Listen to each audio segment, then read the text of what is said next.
मी तर म्हणतो आता लाईट बिल भरलं नाही तरी पण त्यांची लाईट कापायची हिंमतच होणार नाही.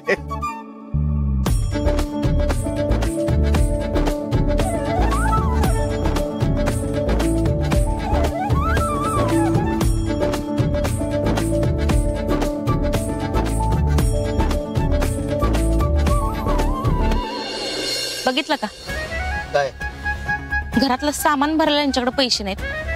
शाळेतल्या पोरांना लाडू वाटायला बरे यांच्याकडे पैसे आलेत. तर स्वतःच्या पोराला भिकाचं डोळा लावून सासऱ्याचा समाजसेवेचं डोहाळ पुरवायला लागले तुमची आई.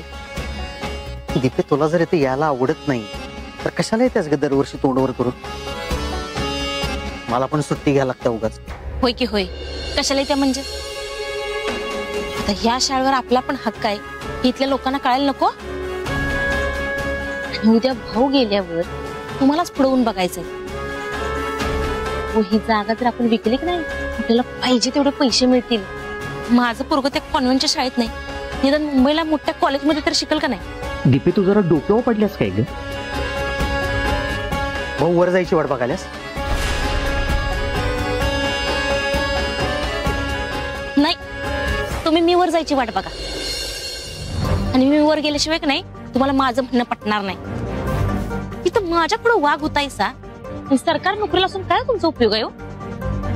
तिथं लाच मागा म्हणलं की तुमची शिळी होत्या.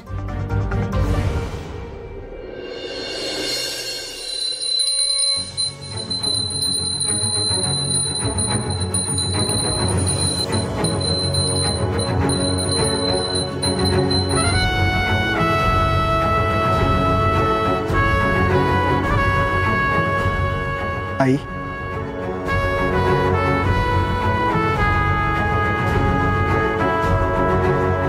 धैर्य, सकाळी सकाळी कुठे निघालास. तुला दिलेलं वचन पूर्ण करायला.